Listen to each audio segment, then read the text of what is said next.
Alors suite au démontage que nous avons pu effectuer la dernière fois donc en vidéo, nous allons donc procéder maintenant au remontage. Donc je fais un petit récapitulatif du démontage. Nous avons donc sorti la totalité de la ligne d'origine ainsi que le catalyseur, donc côté gauche, côté droit. Et là nous allons donc monter notre ligne d'échappement donc de chez FCR, moderne classique, donc en finition polie. Elle est disponible en finition polie, brossée ou traitement noir céracote. Voilà.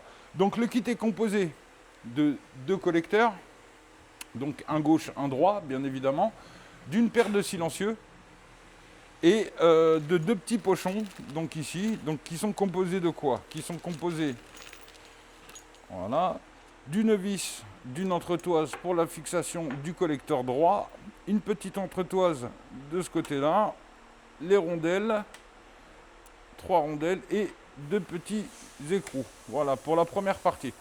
La seconde, on a un deuxième pochon, donc qui consiste à avoir le tampon de béquille pour la béquille latérale, ainsi que 2 joints neufs pour la culasse, de façon à éviter toute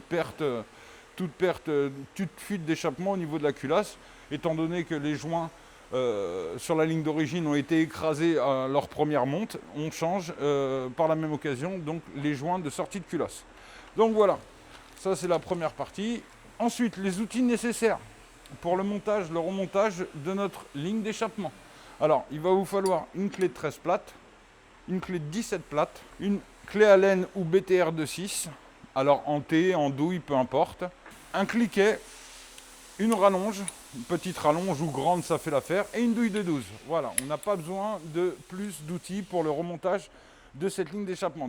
Donc une fois que vous êtes équipé de tous les outils, on va commencer donc au remontage. Nous allons donc simplement changer les joints en sortie de culasse. Donc là vous pouvez apercevoir le joint d'origine, donc qui est assez propre sur ce modèle, parce qu'on est sur un véhicule neuf. Donc effectivement, vous allez pouvoir retrouver quelques traces de calamine. Donc mon joint va s'enlever assez facilement. Si vous avez donc un peu de calamine qui gênerait l'extraction du joint en cuivre, n'hésitez pas à venir prendre un petit tournevis ou quoi que ce soit pour venir faire levier derrière, hop, et le sortir tout simplement. On peut apercevoir sur le joint d'origine qu'on a une petite fente sur tout le pourtour du joint qui est présente aussi sur celui qu'on vous livre dans notre kit. Vous voyez, on peut apercevoir une petite fente ici. Alors la petite fente, c'est pas grave dans le cas où vous vous mettiez à l'envers, ça n'engendre absolument aucun problème. Mais je vous conseille donc de mettre la petite fente côté culasse, en intérieur ici. Voilà. Alors le joint, comme il est neuf, bien évidemment, il nage un petit peu. Vous le laissez simplement en attente, comme ça, tout simplement, avant de venir y mettre donc votre collecteur. Ensuite, vous préparez votre sonde de lambda côté gauche, la sonde de lambda partie haute en sortie de culasse. Et nous avons donc la seconde qui se trouve ici.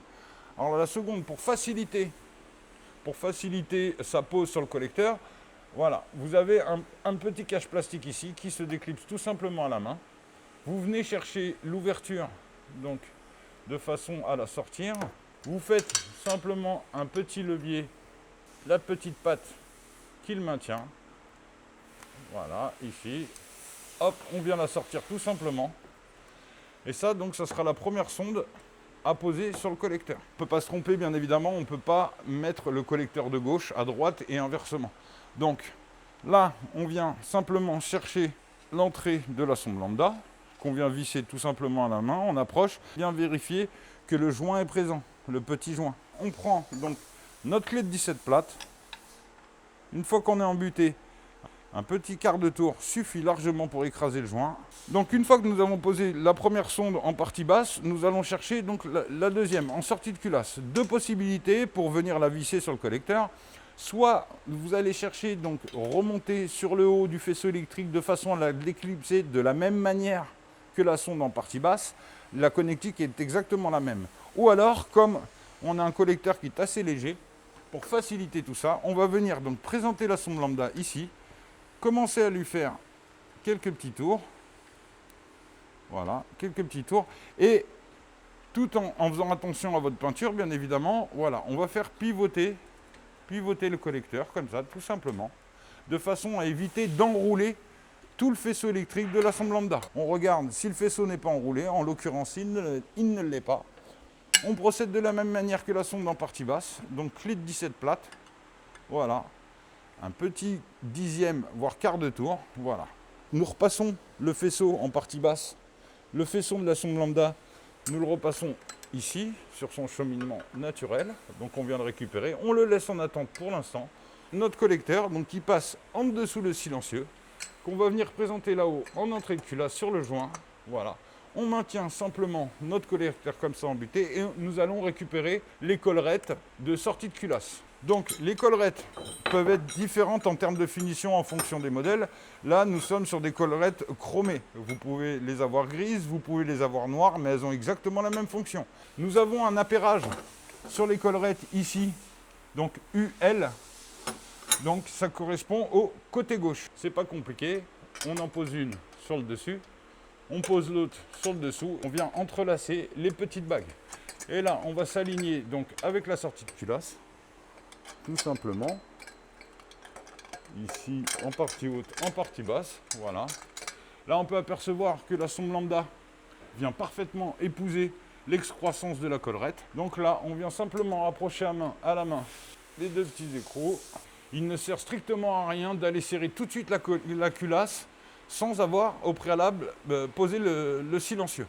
D'accord? On effectuera le branchement de la sonde lambda par la suite, mais là nous allons passer donc à la pose du silencieux.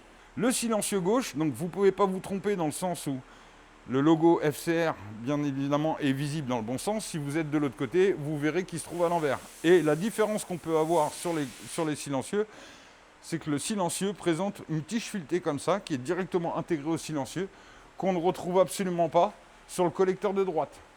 Voilà les différences qu'on peut avoir. Donc là, collecteur de gauche. Le kit échappement est livré donc avec deux pochons. Nous allons retrouver l'entretoise. L'entretoise qui, elle, correspond au collecteur gauche, au silencieux gauche, pardon. Donc on va venir simplement la poser comme ça sur la tige filetée. On va préparer notre nil stop diamètre 8 avec une petite rondelle sur notre collecteur, ici. Donc nous allons l'insérer tout doucement. Et la tige filetée avec l'entretoise, hop, on vient simplement la mettre ici, donc sur le support donc, qui est censé accueillir une béquille centrale. On va s'équiper de la petite rondelle que nous allons placer donc sur la tige filetée. L'écrou de diamètre 8 nil stop qui se trouve ici, nous allons commencer à l'approcher à la main gentiment. Ensuite, nous prenons notre clé de 13 plate, ou petit cliquet, il n'y a absolument aucun problème. Voilà, et on va commencer à approcher. Alors comme je vous l'ai dit, je me répète, ne serrez pas votre collecteur avant d'avoir placé votre silencieux. Pourquoi? Ça va permettre de garder un bon alignement de la ligne entre le collecteur et le silencieux. Un léger serrage à effectuer, mais je vais revenir donc pour contrôler visuellement qu'on soit bien aligné sur le collecteur. Je vais m'équiper du gros cliquet de la douille de 12 et je vais revenir tout simplement sur ma culasse ici. Donc le serrage des collerettes au niveau de la culasse, ça s'effectue progressivement. Donc c'est-à-dire qu'on va commencer la partie haute, ensuite la partie basse. Voilà, on revient. Voilà, on ne serre pas directement un côté pour ramener l'autre. Là, nous allons vraiment venir serrer correctement le silencieux. Le silencieux et le collecteur sont bien alignés. Alors vous voyez là, traditionnellement, voilà, la béquille remonte et va venir buter. Donc c'est pour cette raison-là que nous vous fournissons donc le tampon de béquille, voilà, avec son petit ergot qu'on peut apercevoir là, qui va venir simplement se poser dans la fente ici. Et vous lui faites effectuer, voilà, pour le loger correctement, vous le faites pivoter. Voilà, là il est solidaire de mon silencieux. Et là on peut apercevoir que la béquille va venir embuter sur le tampon de béquille. Donc la partie arrière de la pose du collecteur et du silencieux gauche est quasiment finie. Nous allons repasser sur la partie avant. Donc à ne pas oublier donc la troisième sonde. Donc on va revenir, donc vous avez un détrompeur, hein, vous ne pouvez pas vous tromper. On va revenir la mettre dans son logement, bien la clipser. Et ici nous allons remettre donc sur sa patte de support la petite fente et venir la mettre correctement. Donc partie gauche effectuée. Donc nous allons effectuer la pose du collecteur droit. Nous allons commencer par extraire donc, le joint en cuivre. Comme je vous l'ai dit, c'est exactement le même procédé que pour le collecteur gauche. Donc notre petit joint en cuivre, légèrement en biais ici pour pas qu'il tombe.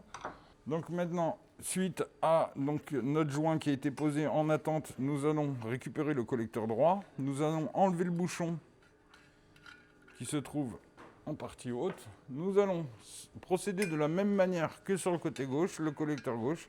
Nous allons engager donc notre sonde lambda, ici, sur un tour ou deux. Hop, un petit dixième de tour suffit largement. Donc, même procédé que sur l'autre côté. Nous présentons donc notre collecteur ici, donc avec le joint neuf que nous avons mis. Nous le présentons comme ça. Nous le maintenons. Nous venons chercher donc les demi-collerettes. Donc, vous vous rappelez, sur l'autre côté, la demi-collerette était appairée L. Là, vous avez UR de ce côté-là. Donc, UR, ça va être le côté droit. Donc, voilà, avec l'excroissance ici pour venir loger la sonde lambda. Donc, nous allons présenter notre collerette avec le passage de la sonde lambda. Nous représentons au niveau des goujons de culasse. Donc toujours s'assurer que le joint en cuivre est toujours derrière, le joint en cuivre neuf fourni dans notre kit. Donc voilà, là on est sécurisé, la sonde lambda est bien en place. Vous voyez que là, j'ai gardé du jeu de la même façon que j'ai effectué le côté gauche.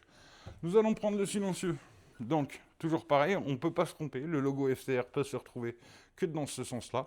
Donc contrairement au côté gauche, nous n'avons pas de tige filetée intégrée au silencieux. Nous avons simplement cette petite patte là ici qui va nous permettre donc de maintenir sur le support d'origine ici qu'on voit, donc équipé du sien bloc et de la grosse entretoise d'origine. Donc voilà, ce que je conseille, c'est simplement de sortir cette entretoise et de venir la placer dans son logement, mais à l'inverse, de façon à sécuriser au maximum. Voilà. Donc nous allons présenter le silencieux dans le collecteur. Donc vous voyez, on n'est pas serré bien évidemment. Donc dans le kit, la deuxième partie du kit, donc là nous avons donc la vis en M8. Nous allons mettre une petite rondelle sur celle-ci. Nous allons commencer à prendre la petite entretoise et venir simplement, donc dans un premier temps, passer la vis. Je vais vous mettre un peu plus de lumière. Donc, nous allons passer la vis, présenter l'entretoise derrière et nous allons venir nous aligner sur la fixation d'origine. Voilà. Une fois que nous avons placé donc la vis avec la rondelle, l'entretoise entre le silencieux et le demi-berceau, le cadre, nous allons mettre la rondelle à l'arrière, tout simplement.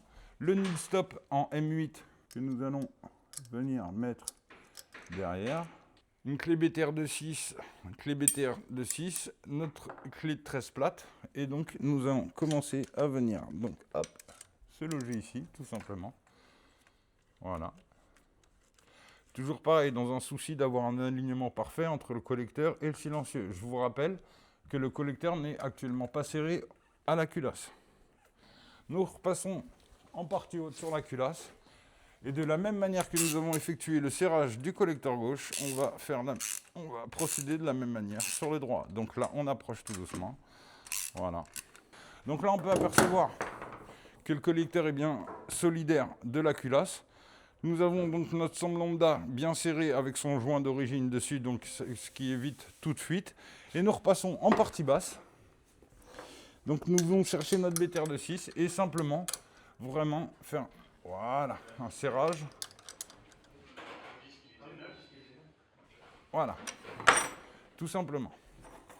Là, vous avez donc la ligne d'échappement de chez FCR qui est entièrement montée sur votre véhicule.